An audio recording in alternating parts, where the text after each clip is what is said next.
Hello, Salem Kaiser community. My name is Linda Munguia, and I'm the College and Career Coach at North Salem High School.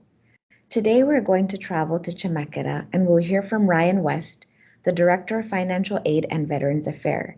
He will give us some tips and tricks on how to complete the FAFSA or ORSA application, which will help our students see if they're eligible to receive free money to go to college. Let's get on over to Ryan West.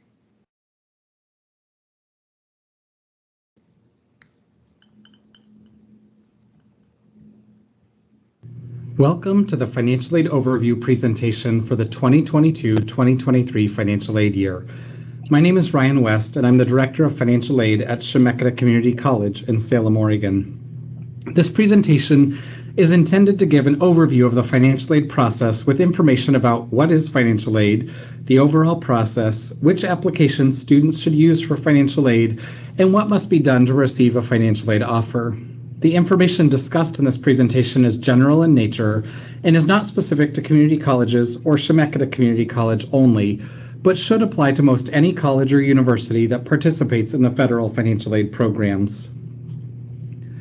We'll start with the basics. Financial aid is money to help pay for a student's educational expenses, including costs such as tuition and fees, books and supplies, room and board, and transportation and miscellaneous expenses. There are four major categories of financial aid: grants, scholarships, loans, and work study. Scholarships are generally the most well understood type of financial aid. This is free money awarded to a student based on talent, merit, skill, ability, or other criteria. Scholarship application processes vary and almost always require some form of direct application. This presentation is not going to dive deep into scholarship applications, but students should regularly and continuously search for scholarships during their senior year in high school and throughout college. Grants are free money typically awarded based on your family's financial situation. There are student loans and parent loans available to help pay for college as well. Student loans are repaid once the student leaves school. Parent loans are repaid while the student is in school typically, but repayment may be deferred.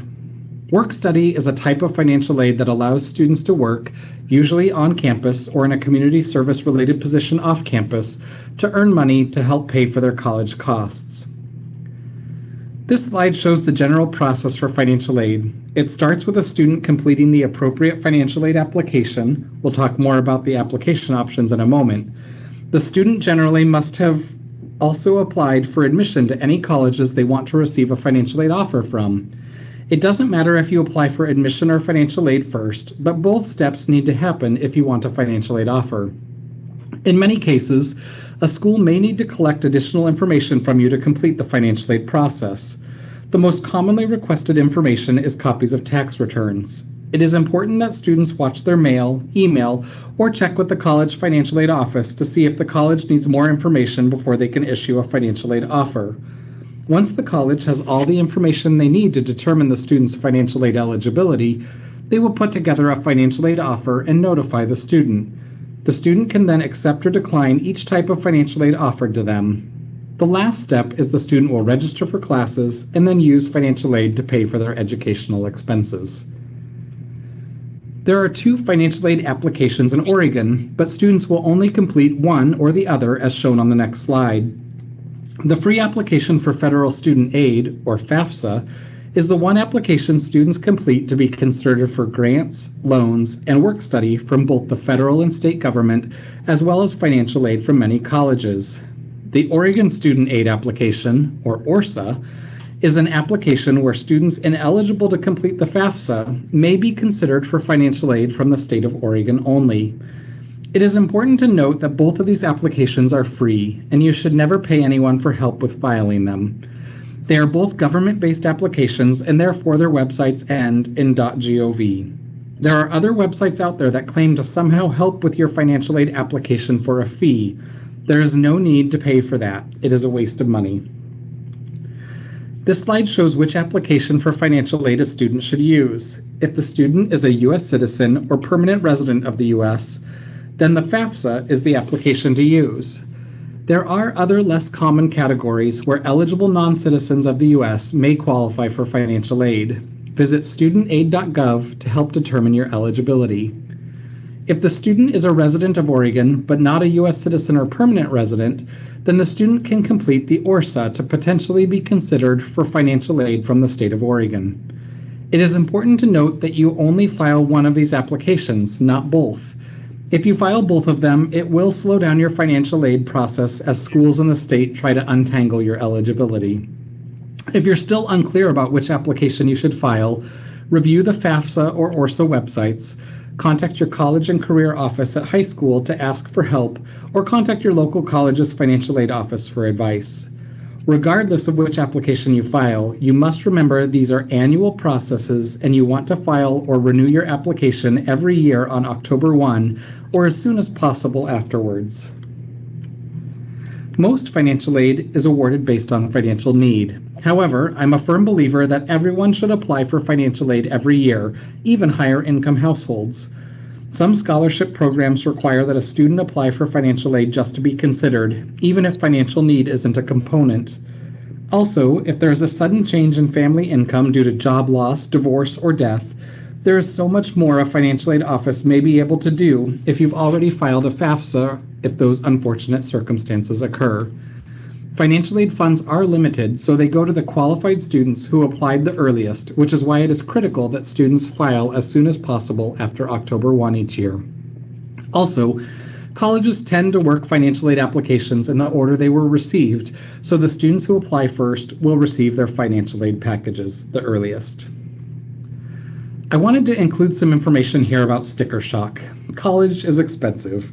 However, until you apply for financial aid and see how much grant and scholarship money you get from a college, it is nearly impossible to tell how much you will be expected to pay.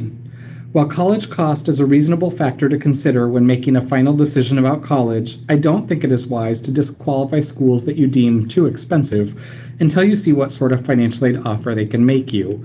Once you have your financial aid offers from all the schools you're seriously considering, that is when you can start factoring in the cost of college in your decision making. The FAFSA and ORSA both calculate a number called the Expected Family Contribution, or EFC. You may hear a lot about this. It really isn't an accurate picture of what you can or will pay for college, but is simply a tool used by financial aid administrators to determine the types and amounts of financial aid that you qualify for. The FAFSA also helps determine eligibility for federal financial aid by confirming things such as citizenship, that you're using the correct social security number, etc. The timing of financial aid offers varies pretty widely, but if you file the FAFSA or ORSA early, have applied for admission to the college, completed any outstanding financial aid requirements with the college, then you should receive a financial aid offer. Some offers may come as early as December for private institutions that make early admission offers, but most typically for public institutions, as well as many private institutions, are financial aid offers rolling out in the spring. Here are some items that you may want to gather before starting your FAFSA. It is critical that you know the student's social security number and enter it correctly into the form. If you are an eligible non-citizen, you'll need your alien registration number. If parents have social security numbers, you'll need those too. However, parents do not need to have a social security number in order for students to qualify for financial aid, so don't panic if your parents don't have a social security number. A copy of your 2020 federal income tax return and records of any untaxed income, such as child support, as well as your bank and investment records would be helpful. Similarly, if you're filing the ORSA, you'll want your social security number if you have one, but it is not required for a student to have a social security number to complete the ORSA. Otherwise, you'll want the same financial records that I just described, as the ORSA and FAFSA ask the same exact questions. The FAFSA and ORSA are split into multiple sections covering student demographics, student financial information, student dependency status, parent financial information and household size, colleges to receive your information, and your signature and submission of the FAFSA or ORSA. In the next few slides, we'll discuss some of the items that can confuse students and families as they complete the application. The U.S. Congress creates the laws about what information has to be considered for federal financial aid. There is a specific definition of independent or dependent student for financial aid purposes. Generally, parental income, asset, and household information will be on the FAFSA or ORSA for any student under the age of 24. It is important to understand that by filing the FAFSA or ORSA, parents are not responsible for any decisions the student makes with their financial aid. You are not endorsing or co-signing anything by completing the FAFSA or ORSA, but your information is required to determine what types and amounts of financial aid your student is eligible to receive. If a parent refuses to complete the FAFSA or ORSA or provide the documentation necessary for a student to complete their financial aid file, the student is ineligible for financial aid. There are a series of questions on the FAFSA and ORSA that the student will answer to determine if they are a dependent or independent student for financial aid purposes. Those criteria include if the student will be 24 or older before the end of the financial aid year, if the student is married or in a master's degree or doctoral program, if the student is currently on active duty in the U.S. Armed Forces or is a veteran of the Armed Forces. For financial aid purposes, the active duty must be for something other than training. If the student has a child or other legal dependent for whom the student provides 50% or more of their financial support. A student could also be considered independent if they have been determined to be a homeless youth by the school district under the McKinney-Vento Act, or if the student is residing in a homeless shelter or youth basic shelter. There are unique circumstances where it is impossible or unsafe for a student to obtain information from their parents. Financial aid administrators have authority in the law to collect documentation from an otherwise dependent student and consider them independent for financial aid purposes. This is almost always done for circumstances such as abuse, neglect, or abandonment, or if parents are incarcerated or their location is unknown.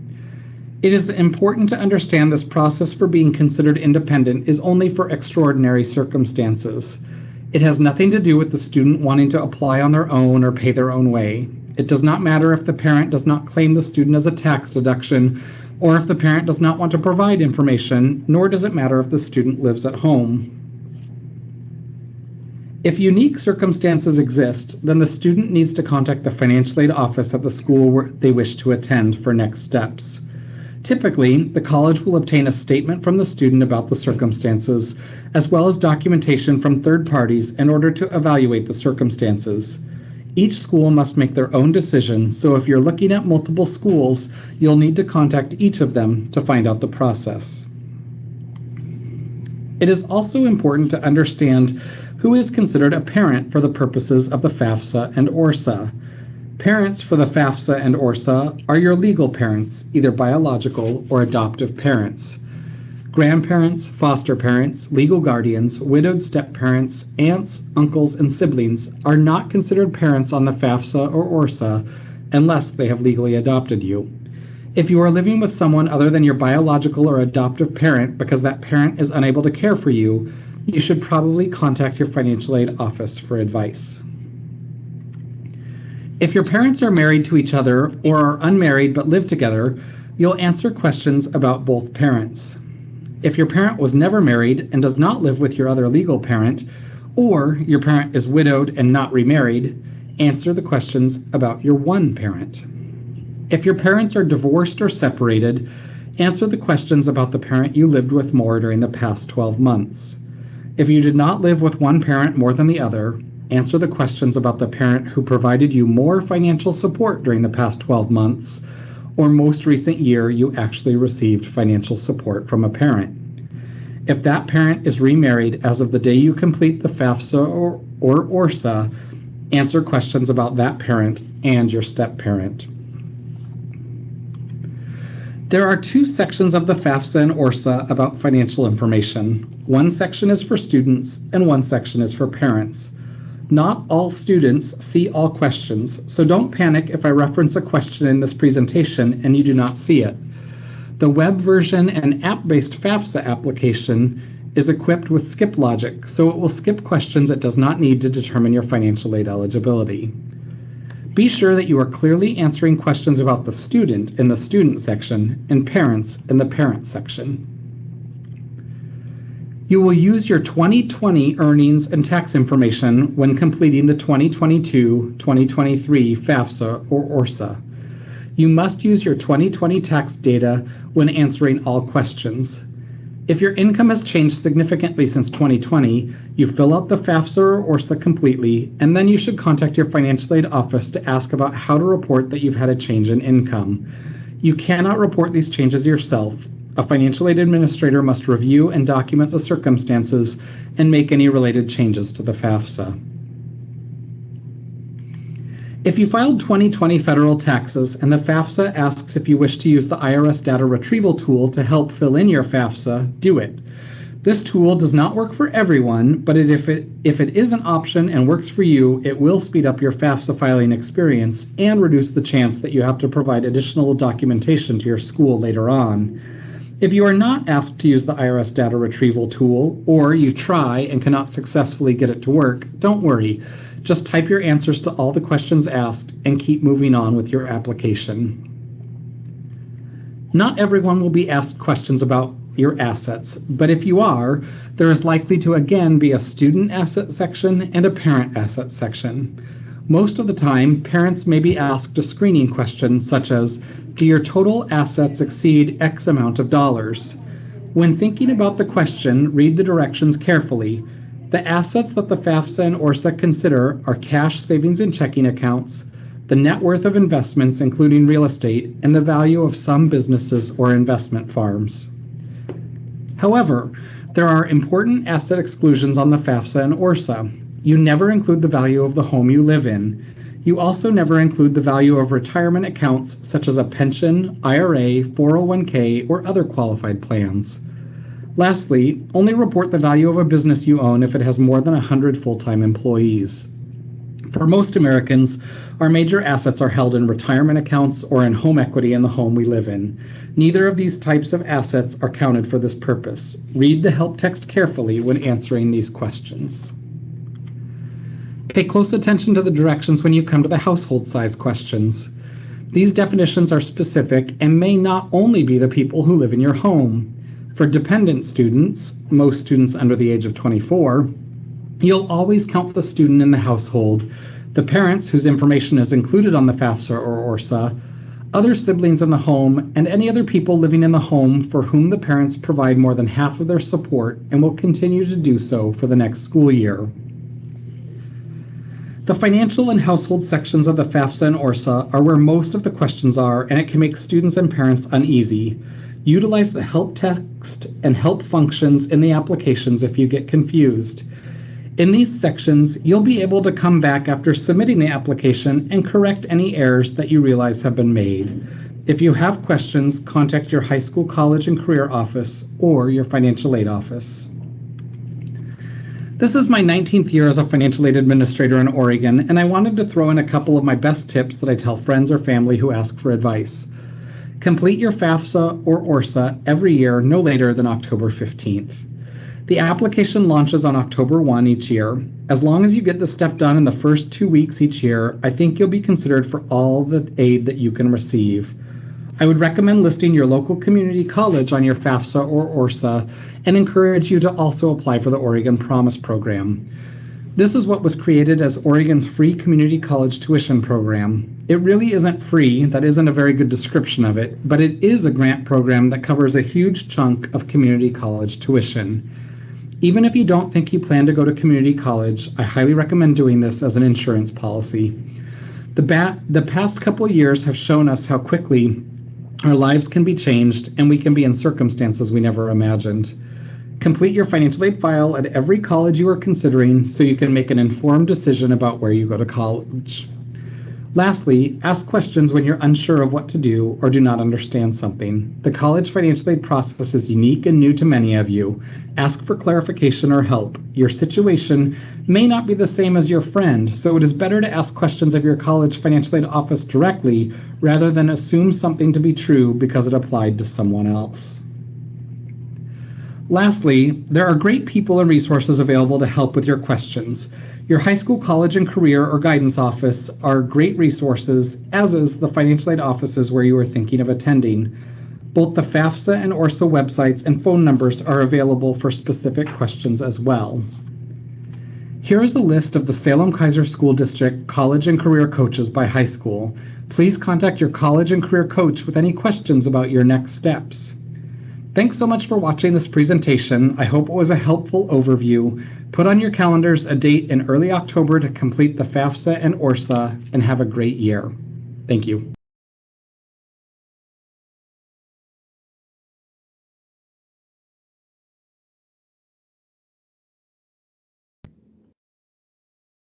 Thank you so much, Ryan. Now I will project the names and contact information for all the college and career coaches in Salem-Keizer. I will leave it on the screen for a moment so that you can take a screenshot or write down your college and career coaches' contact information.